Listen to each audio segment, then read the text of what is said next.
¿Qué tal? ¿Cómo está? ¿Cómo le va? Qué gusto que nos acompañe. En verdad, nos da, pues sí, mucho placer el hecho de que estemos juntos nuevamente. Vamos a abordar un tema interesante el día de hoy, pero también nos gusta muchísimo su participación. Le recomendamos que visite nuestro canal de YouTube, Salud para Todos. Ahí están todos los programas. Si hay algún tema en específico, puede volver a verlo. Y bueno, pues el día de hoy vamos a hablar acerca de muerte encefálica. Durante esta hora vamos a estar abordando este tema que tiene usted. Si tiene alguna pregunta o alguna duda, ya sabe que la puede hacer vía telefónica, vía WhatsApp o vía Facebook. Antes vamos a ver esta información y regresamos para comentarla. Hola, bienvenidos a Salud para Todos. Por favor, acompáñenme a ver la siguiente cápsula. ¿Sabes realmente qué implica el diagnóstico de muerte encefálica? A diferencia de un coma, este estado representa el cese irreversible de todas las funciones del cerebro, incluyendo el tallo cerebral, que controla nuestra respiración vital. Generalmente es consecuencia de una lesión masiva, como un traumatismo craneal severo o un accidente cerebrovascular. Aquí, el tiempo es el enemigo. Si la causa inicial, como una inflamación o sangrado, no se atiende de inmediato en urgencias, la presión dentro del cráneo corta el flujo sanguíneo y el oxígeno. La consecuencia de no actuar a tiempo ante estas lesiones es fatal. El tejido cerebral muere y el daño se vuelve permanente e irreversible. Una vez declarada la muerte encefálica, la persona ha fallecido legal y biológicamente, aunque su corazón siga latiendo por soporte artificial.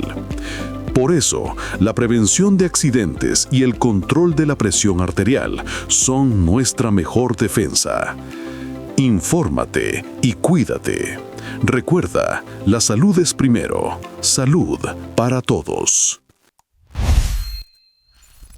Muchísimas gracias por esta información. Bueno, pues ahora ya tenemos un panorama general acerca de este tema, muerte encefálica. Y bueno, pues para comentarnos todo acerca de este punto, está con nosotros el doctor José Aurelio Cerón Morales. Él es neurólogo y le damos la bienvenida. Doctor, ¿cómo le va? Muy buenos días. Gaby, muchas gracias. Gracias por la invitación y gracias a todos por observarnos y vernos en televisión. Muchas gracias, doctor. Fíjese que es un tema complicado, un tema a desarrollar en el sentido de, nunca quisiera no llegar a una situación así, ¿no? A una situación de muerte encefálica.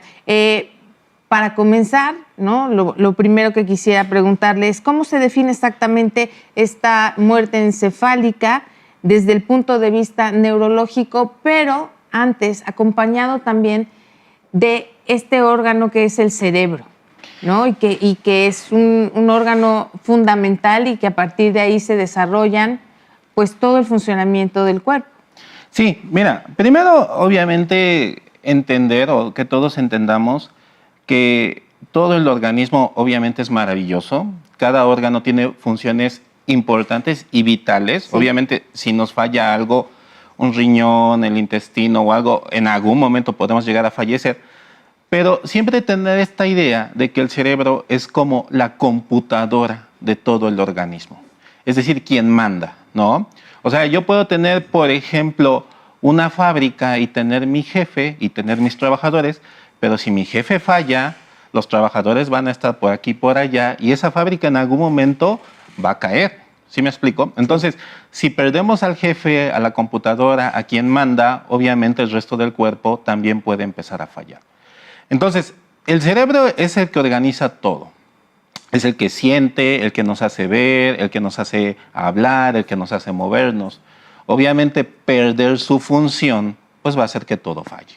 Ahora, ¿cómo se define muerte cerebral? La muerte cerebral o muerte encefálica es la pérdida irreversible, es decir, que ya no vamos a poder regresar, la pérdida irreversible de sus funciones. Y dentro de las funciones del cerebro, la más importante es la conciencia, estar conscientes, estar despiertos.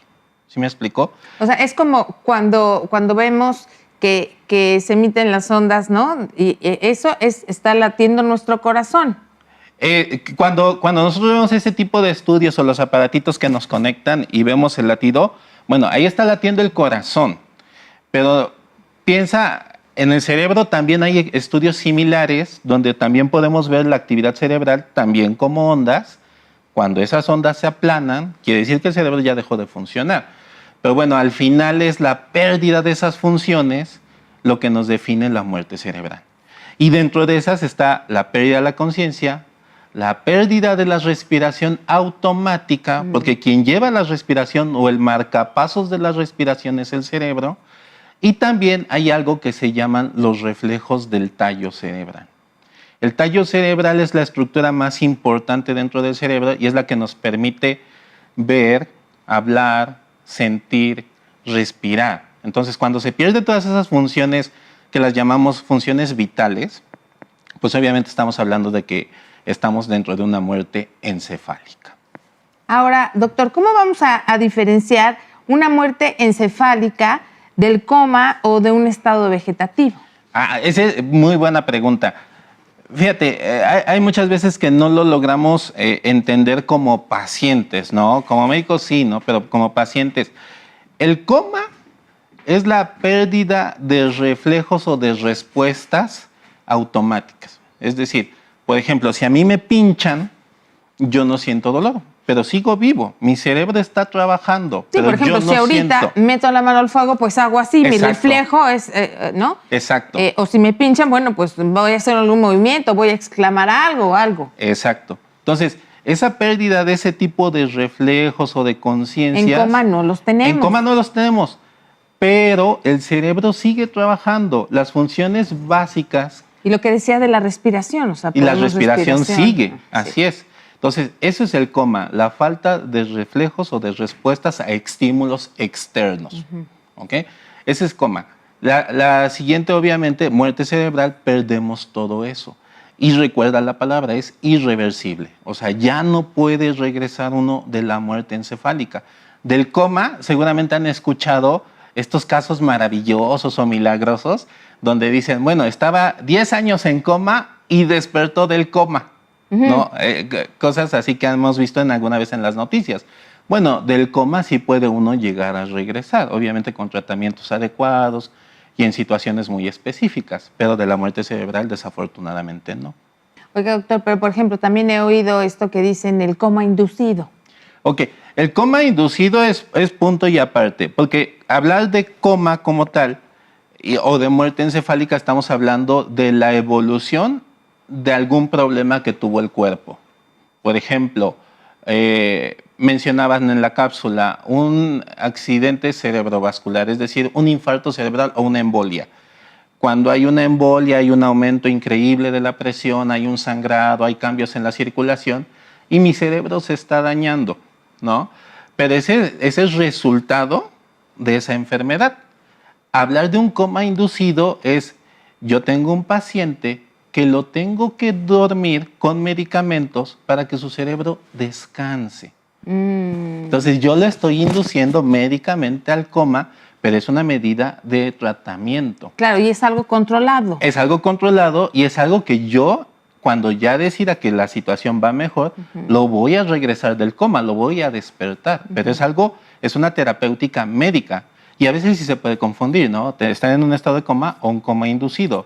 Pero en realidad son cosas diferentes. Totalmente diferentes. Doctor, ahora, ¿qué le ocurre a nuestro cerebro? ¿No? ¿Qué le pasa a nuestro cerebro? Y si quiere, podemos hablar cómo está conformado para irlo conociendo más, ¿no? Porque pues estamos hablando de él y de su funcionamiento. En este caso es cuando deja de tener esas funciones, la muerte encefálica. Pero ¿cómo está conformado? ¿No? ¿Qué lo protege? El cráneo, etcétera. Háblenos de esto. Bueno, obviamente el cerebro tiene muchas áreas, todas las funciones del cuerpo, todo lo que te imagines. Hay un área para hablar, hay un área para pensar, hay un área para mover mi brazo derecho, hay una para mi brazo izquierdo, para pararme, para ir a hacer pipí. ¿Sí me explico? O sea, tenemos todo. Todas las funciones se organizan en el cerebro o en el sistema nervioso, obviamente.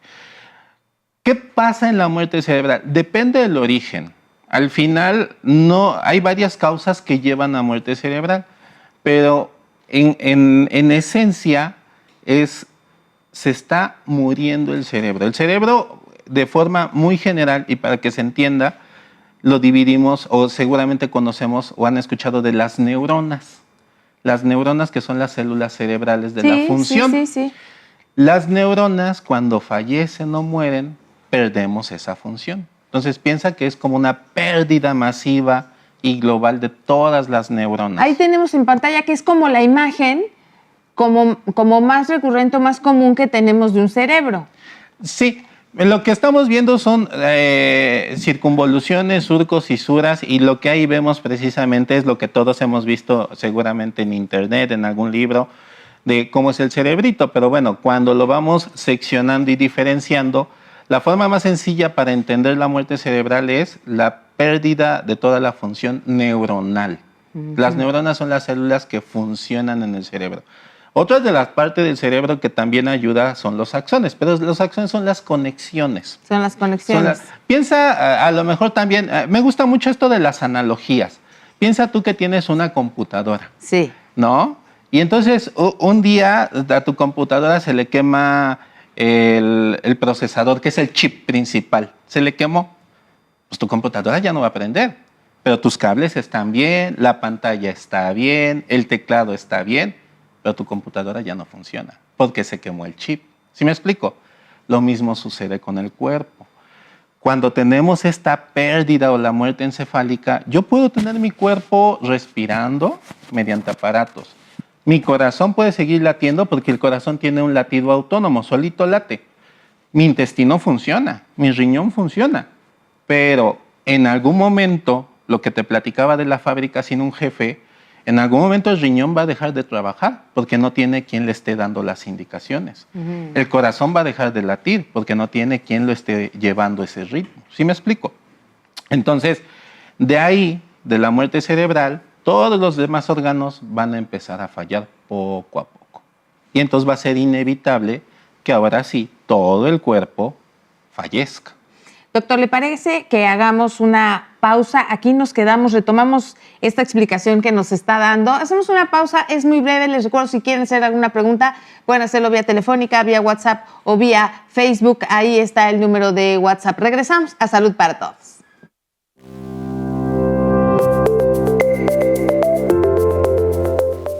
En 2023, México registró una tasa de donación por muerte encefálica de 4.3 por millón de habitantes, lo que representa una recuperación significativa en la actividad de procuración de órganos tras la pandemia.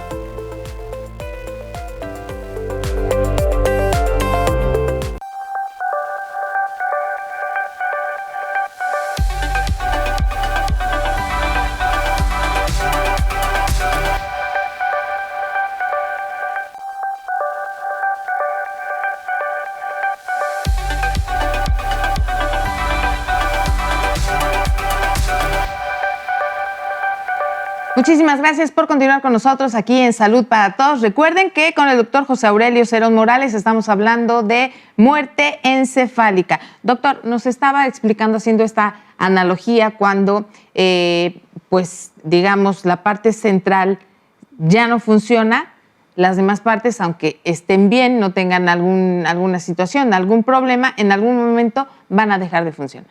Sí, desafortunadamente así es el cuerpo humano, ¿no?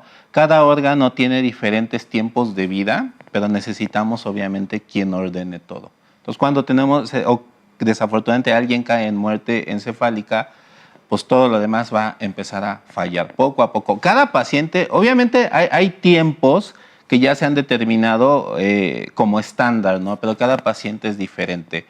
Y eso pues también lo debemos de entender. Nos ha tocado atender algunos casos de muertes encefálicas, por ejemplo, en el contexto de un sangrado importante de la cabeza, donde a pesar de todo lo que se hace, pues llegamos a ese desenlace. Y una de las preguntas que nos hacen los familiares es, oiga doctor, entonces, ¿en cuánto tiempo él ya fallecer? ¿No? Por ejemplo, aquí hay que entender dos cosas, ¿no? En ese comentario. Primero, la legislación mexicana o la legislación mundial, o sea, esto no solamente sucede en México, menciona que cuando a alguien ya se le confirmó muerte cerebral, podemos decir que ya falleció. Aunque el corazón lata, aunque el pulmón respire, ¿sí me explico? Sí. Entonces, Oiga, doctor, ¿puede que en ese estado haya algún tipo de reflejo? O sea, no movimiento, sino, no sé, a lo mejor que se mueva una ceja, que se mueva un ojo, que a lo mejor se mueva un dedo, sí. pero que no sea una situación de movimiento en sí, sino que es un reflejo. ¿Se puede eso? Sí, de hecho es eso, son reflejos. O sea, al final, muchos seguramente han ido con el doctor y es muy conocido, ¿no? Hasta muchos de mis pacientes les da un poquito de risa cuando les busco reflejos y les pegamos en la rodillita y hacen esto, ¿no? Sí. Hasta como un capítulo del Chavo del Ocho, ¿no? Que le pegan y levantan la piernita. Bueno, eso se llaman arcos reflejos y la integración del arco reflejo muchas veces no se da en el cerebro, se da en la médula espinal, por ejemplo. Entonces yo puedo buscar un arco reflejo en un paciente y él tenerlo, y mucha gente lo puede confundir en que es un movimiento cerebral y no, es un reflejo. ¿Sí me explico? Entonces por eso comentaba, la definición menciona es la pérdida de la conciencia, de la respiración automática, es decir, por nosotros mismos, y de los reflejos, pero del tallo. Hay otros reflejos en el cuerpo, pero estos específicamente hablando, pues obviamente definen ya muerte encefálica. Pero esa es la situación física, porque no solo yo llego y los reviso y digo, bueno, tiene ya signos físicos de muerte cerebral. Yo lo tengo que confirmar con un estudio, porque al final es una situación muy sensible. Muy sensible porque no puedo llegar con el familiar y él está viendo a su pacientito acostado, obviamente con un tubo, pero él está vindo que el monitor late. El monitor, el latido, oxígeno, la presión. Y además, sobre todo, que no está frío. Exacto, coloradito y todo. Y decirle, ¿sabe qué? Es muy difícil decirle a una persona, ya no tiene vida cuando uno... lo que ha aprendido o lo que sabes de que es tener vida está ahí. Exacto, exacto. Y te digo, y puede ser que tenga un reflejito y diga, pero si yo lo vi moverse, ¿cómo me estás diciendo tú, doctor, que mi paciente tiene muerte cerebral? Sí, es muy difícil. Sí, es muy complejo. Sí. Entonces, éticamente, médicamente, socialmente y legalmente, pues obviamente no podemos llegar así nada más y decirlo. Yo tengo que tener algo que me confirme que ese paciente ya está en muerte cerebral y por lo tanto que ha fallecido, a pesar de que todo lo demás esté funcionando. Y entonces para esto no solo necesito de la revisión, necesito de estudios especializados para poderlo confirmar, ¿no?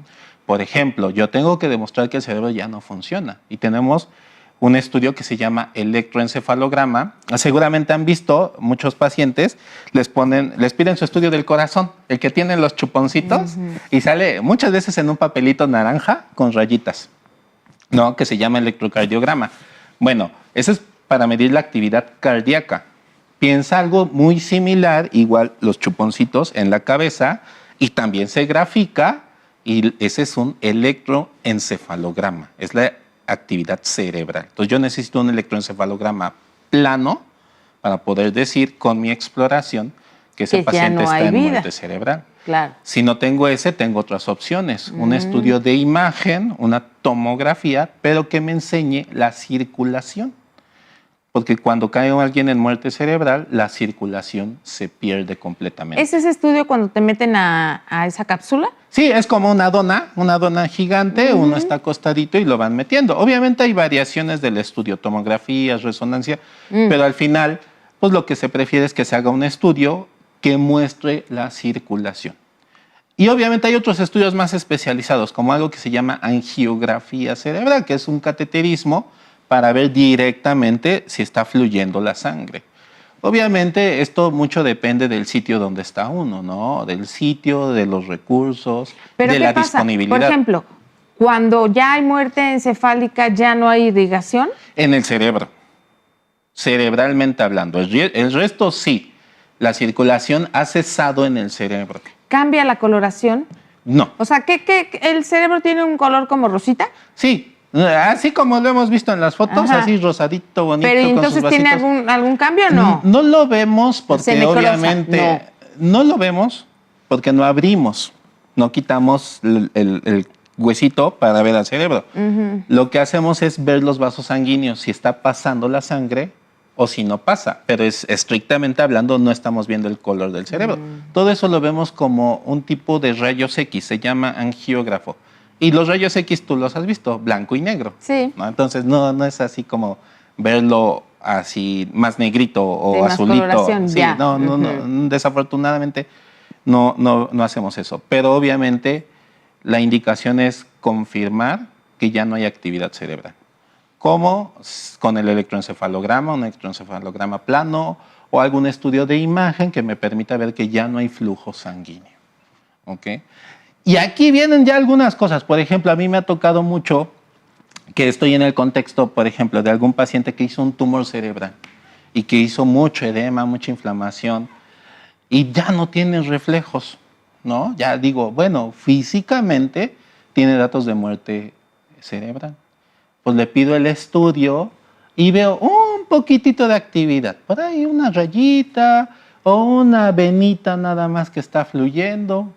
Bueno, tenemos que ser muy puristas. Ahí ya no puedo decir que está en muerte cerebral. Te digo, por la implicación, ¿no? Por la implicación que existe.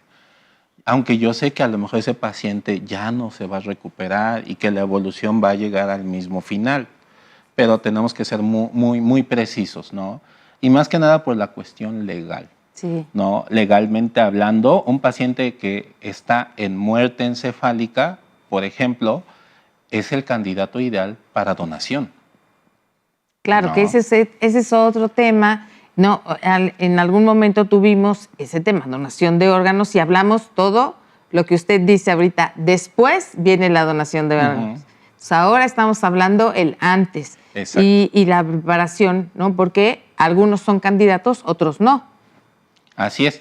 Entonces, por ejemplo, si yo demuestro que aunque el paciente ya no tiene funciones, pero no puedo confirmar muerte cerebral, todavía no puedo definir eso. Entonces, todavía no puedo decir este paciente puede donar.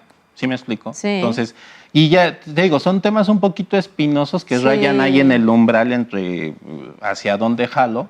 Pero pues bueno, desafortunadamente así es la Así es situación. como sucede. Ahora, ¿cuáles son las causas más comunes que pueden llevar a una persona a tener este estado? Fíjate que muchos conocemos y hemos estado escuchando, por ejemplo, en las noticias es bien frecuente los traumas craneoencefálicos, los accidentes, ¿no? Por ejemplo, hemos visto accidentes donde se pegan en la cabeza, obviamente hacen un edema importante, sangrados y decimos, bueno, ese paciente ya está en muerte cerebral. Esa es una causa frecuente que muchos escuchamos, pero no es la única. Por ejemplo, un tumor cerebral que se complica, que sangra, que se infarta también. Una embolia, ¿no? El término embolia, que para nosotros es un infarto cerebral, pérdida de la circulación, también puede llevar a eso. Entonces, hay muchas causas que lo pueden llevar, ¿no? Te digo, la más clásica es un accidente, pero no es la única. No es la única. Bien, doctor, ¿qué le parece, amigos? Doctor, hacemos una pequeña pausa. Estamos viendo cuáles son las causas más comunes. En primera instancia, la más común son los accidentes, pero vamos a regresar para comentar este tema aquí en Salud para Todos después de esta pausa. Volvemos.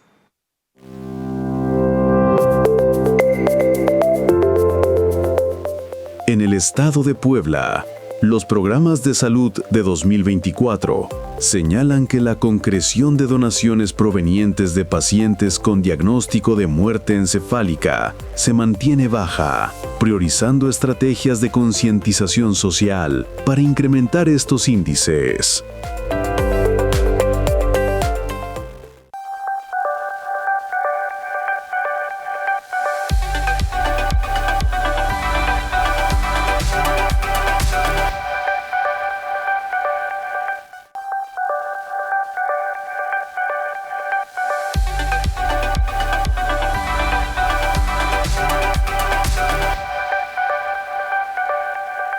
Hola, bienvenidos a Salud para Todos. Por favor, acompáñenme a ver la siguiente cápsula. Ante una lesión cerebral catastrófica, existe una delgada línea antes de llegar al diagnóstico de muerte encefálica.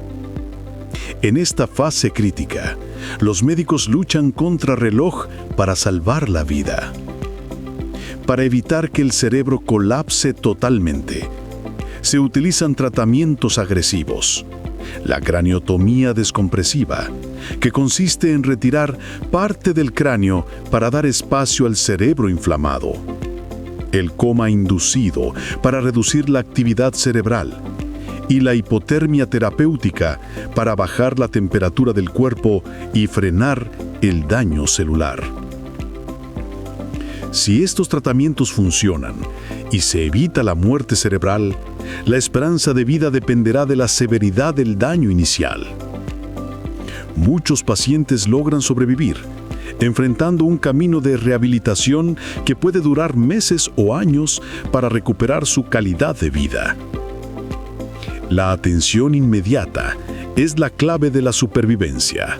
Recuerda, la salud es primero. Salud para todos. Muchas gracias por esta información. Estamos hablando sobre muerte encefálica con el doctor José Aurelio Cerón Morales. Doctor, antes de irnos a la pausa, estábamos retomando estas causas que podrían llevarnos a estar en este estado. Y nos comentaba que los accidentes es la causa número 1. Sí, es una causa muy frecuente. Siguiendo con la parte de accidentes, ahorita comentamos lo demás, pero obviamente, de hecho es mucho más frecuente de lo que pensamos, ¿no?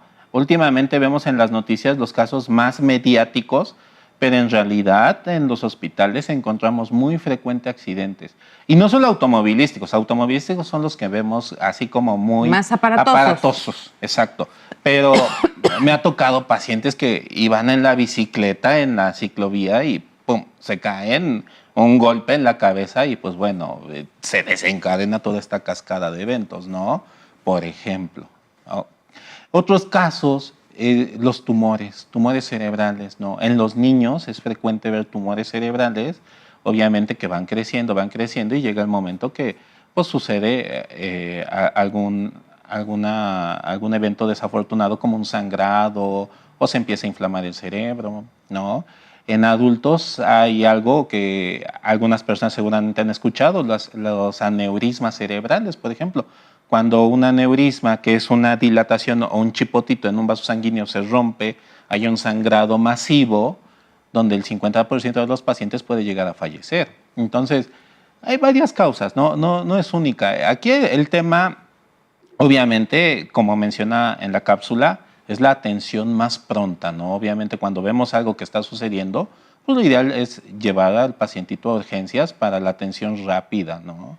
Porque sí hay ciertas medidas que pueden evitar llegar a estos desenlaces. Doctor, ¿qué pasa cuando una persona queda cuadraplégica después a lo mejor de un accidente, alguna situación? Entonces, la mitad de un lado o en fin.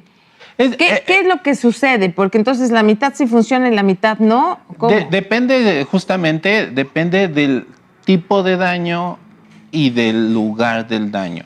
Por ejemplo, si un paciente se lastima la columna y deja de recibir esa información del cerebro al cuerpo, pues es muy probable que deje de mover brazos y piernas y sea algo irrecuperable, ¿no? Aunque le demos el tratamiento más adecuado.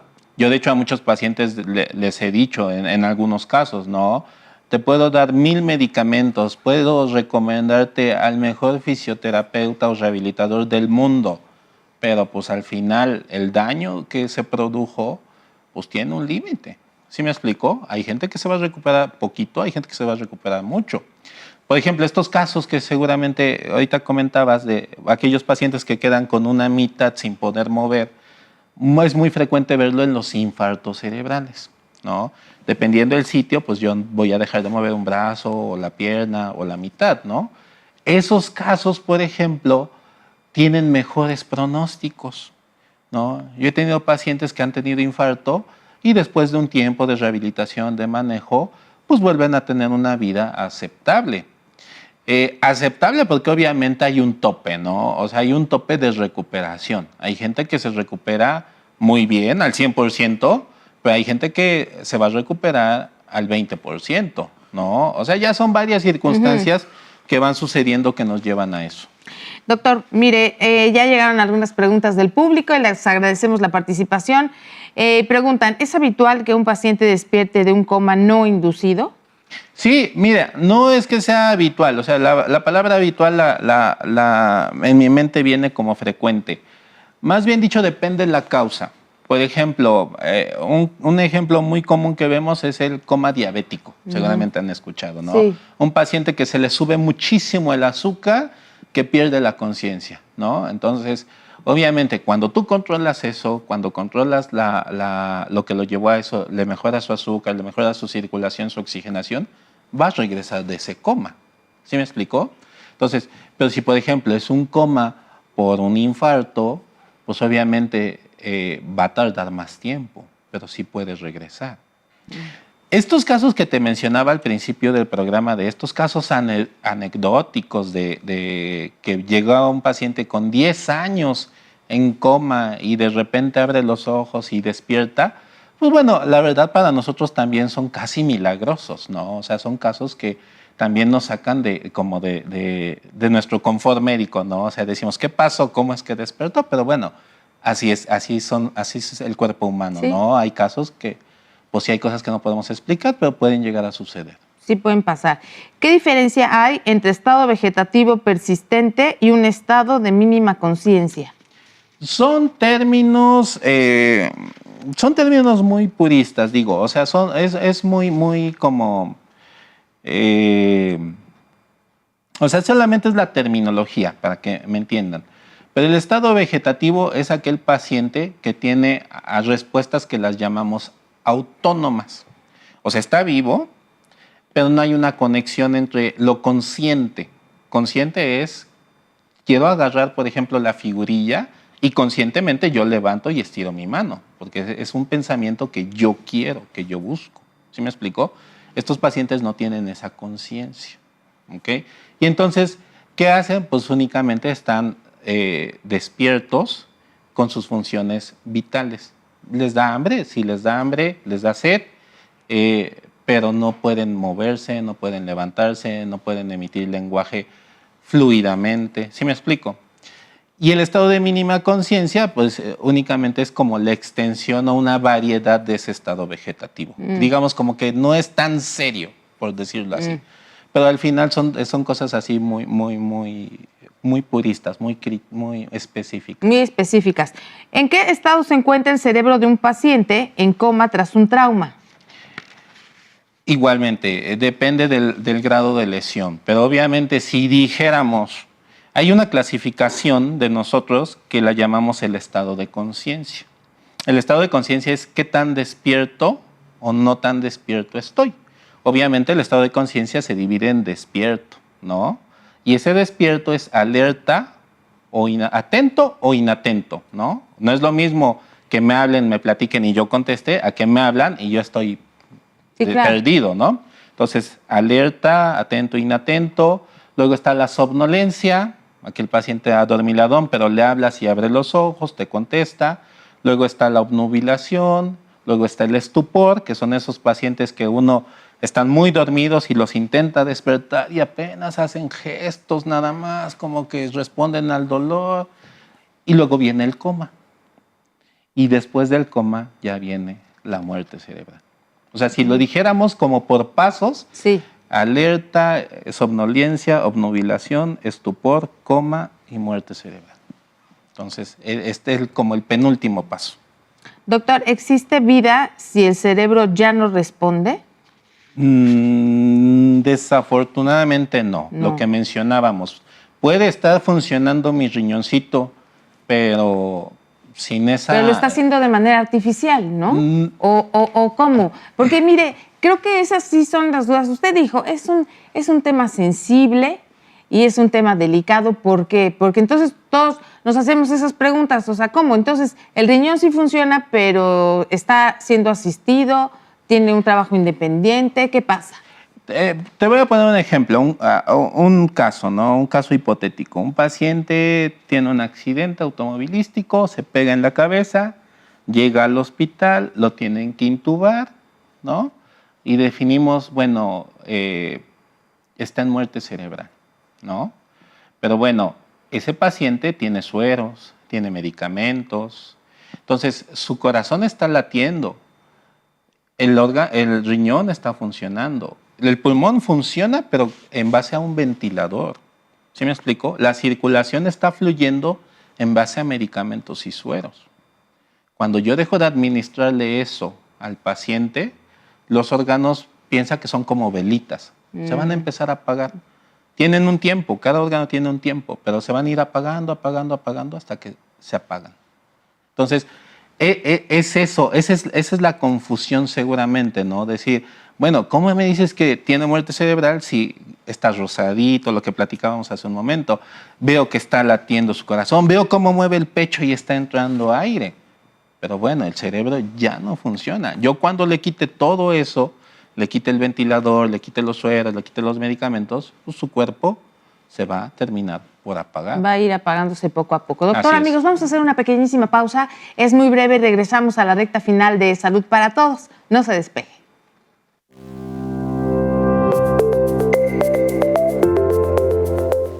Los accidentes cerebrovasculares, que constituyen una de las principales causas clínicas que derivan en muerte encefálica, suman aproximadamente 170,000 casos anuales en el país, siendo una de las principales causas de discapacidad y muerte.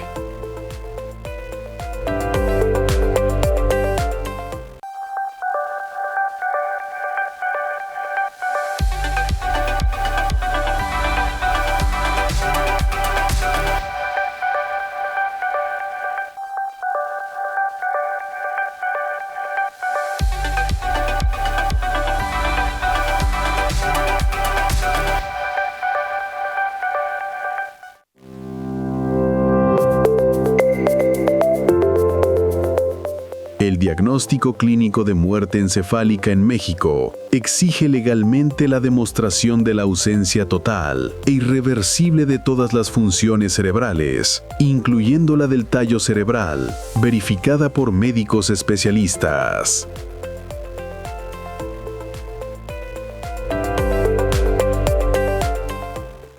Muchas gracias por continuar con nosotros en Salud para Todos. Bueno, a ver, doctor, ¿quiénes son los especialistas autorizados para confirmar este diagnóstico? Bueno, aquí hay que entender obviamente que todos los médicos, médico general o médicos expertos, pues deben de tener la capacidad para poder reconocer un estado de muerte cerebral. Pero en sí, los especialistas deben de ser aquellos, obviamente, que tengan el conocimiento de las neurociencias, ¿no? Estamos hablando, por ejemplo, del neurocirujano, los neurólogos, los intensivistas, por dar ejemplos, ¿no? Obviamente, sin menospreciar, ¿no? Pero un médico que hace cirugía plástica, pues bueno, no es el personaje ideal. No quiere decir que no lo sepa, pero no es el ideal. Y recuerda, ¿no? También lo que platicábamos, o sea, una cosa es la valoración física y otra cosa es complementar, demostrarlo con un estudio, ¿no? Y bueno, al final también, y esto es para los compañeros médicos, obviamente una de las cosas que nos hace pensar que un paciente está yendo por el camino ya de un tema de muerte encefálica, no sé si has escuchado aquella frase de que los ojos son la ventana del alma. Sí. Bueno, los ojos son la ventana al cerebro.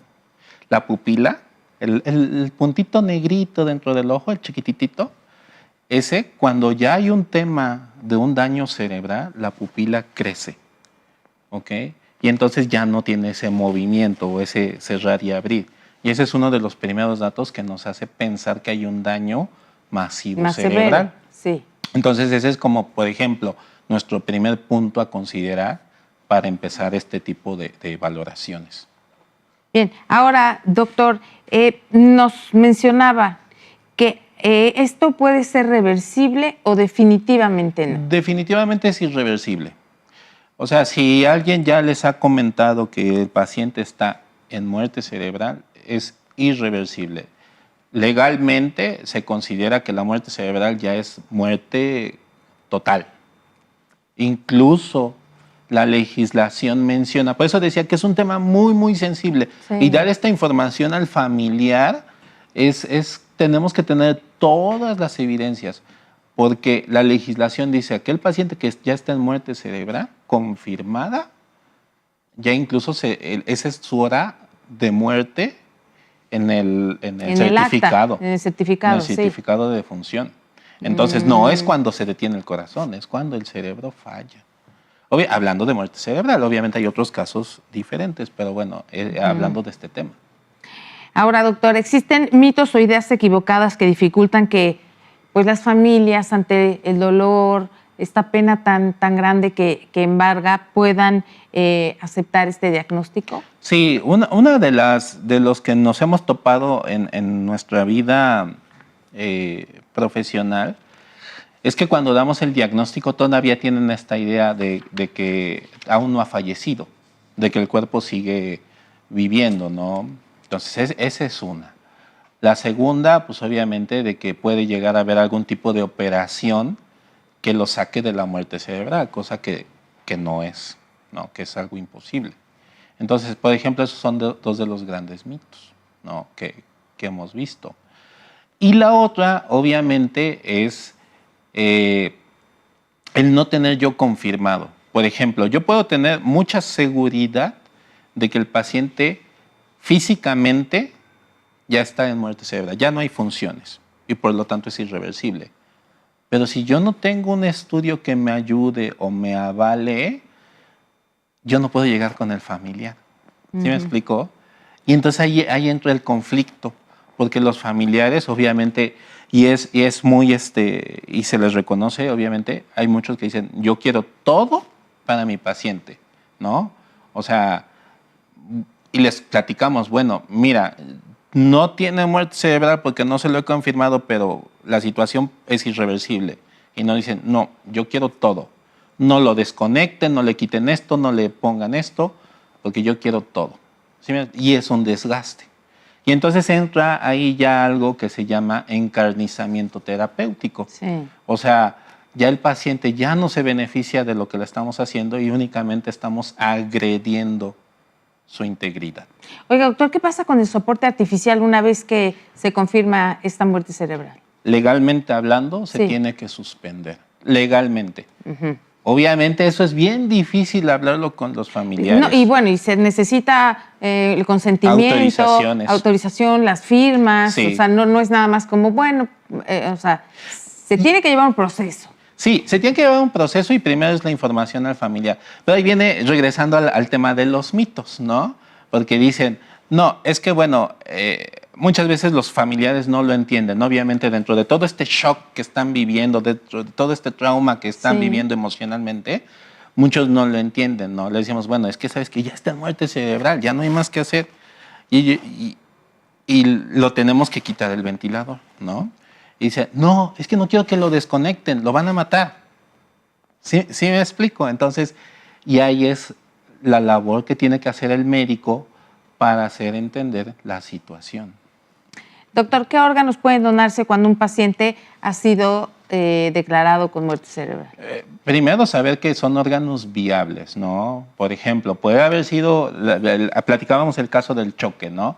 Puede haber sido un choque y el paciente tiene un trauma severo de tórax, el corazón está fallando, está en falla cardíaca, los riñones están dializándose y cayó en muerte cerebral. Obviamente son riñones que ya no están funcionando bien, entonces yo no los puedo trasplantar. A lo mejor es un corazón que se lastimó con el trauma, no lo puedo trasplantar. Pero si están viables los órganos, ¿qué se puede donar? Bueno, se puede donar córneas, se puede donar corazón, pulmón, hígado, se pueden donar riñones, se puede donar hueso, se puede donar piel. Entonces, sí, hay varios órganos que se pueden que pueden dar otra oportunidad a alguien más. De vida a otras personas. Ahora, los tiempos para tomar decisiones en estos casos son cortos. ¿Por qué? Y sobre todo, o no sé si hay un tiempo más o menos estandarizado, ¿no? De cuando hay una muerte cerebral a que los pacientes, a que los familiares pues tomen alguna decisión, estén en este shock y cómo reciban esta información. Cuando llega a suceder en México, obviamente hay equipos especializados, ¿no? Para esa situación. Entonces, haz de cuenta, yo llego con el familiar y le digo, desafortunadamente estamos en esta situación de muerte cerebral, ya es algo irreversible, obviamente les hago entender. Pero yo ya como médico ya avisé, si veo que es un paciente potencialmente donador, yo ya avisé al equipo de donación del Estado. Porque es un equipo independiente del hospital para que o estén del médico, preparados, para que estén listos. Y además ya se tomó la hora, ¿no? No, aún no. No. O sea, yo les aviso. ¿Saben qué? Tengo aquí un paciente potencialmente donador. Y ellos están listos. Pero es un equipo independiente, no tiene nada que ver con el hospital ni con nada. Entonces, yo ya hablo con el familiar. Y entonces, obviamente, dependiendo de esa recepción, yo les digo, oigan, también quiero comentarles que la situación permite que su familiar pueda donar órganos para apoyar a otras personas, ¿no? Y se me dicen, está bien, doctor. Inmediatamente, minutos, el equipo ya está. Y ellos, con equipos de psicólogos, psiquiatras, tanatólogos, hablan con ellos, porque obviamente tenemos que suavizar la noticia. Sí, claro. Y hacer entender, pero no perdemos tiempo. Lo que te decía, el cuerpo es una velita. Entonces, entre más pronto, mejor. Igual, no puedo mantener un cuerpo humano con ventilación días o semanas, ¿no? O sea, literalmente, pues ya no hay conciencia, ya no hay vida. Simplemente es algo artificial. Entonces, tengo que aprovecharlo antes de que el órgano se apague. Claro, y también, bueno, aprovechar los órganos que pueden dar funcionamiento y vida a otras personas que tanto lo necesitan, y también, por otro lado, el abordaje y el apoyo emocional a las familias en este tema tan delicado. Pues creo que son muchas las interrogantes. Los teléfonos del doctor estuvieron apareciendo en pantalla por si quieren saber un poco más acerca de este, pues sí, interesante y muy sensible tema. Le agradecemos mucho, doctor José Aurelio Cerón Morales, el que haya estado con nosotros el día de hoy. Gaby, muchas gracias. Gracias a todos por estar atentos. Y pues bueno, cualquier situación, pues estamos aquí en el estado de Puebla trabajando. Están los teléfonos de contacto para cualquier duda o comentario neurológico, obviamente. Muchísimas gracias, claro que sí.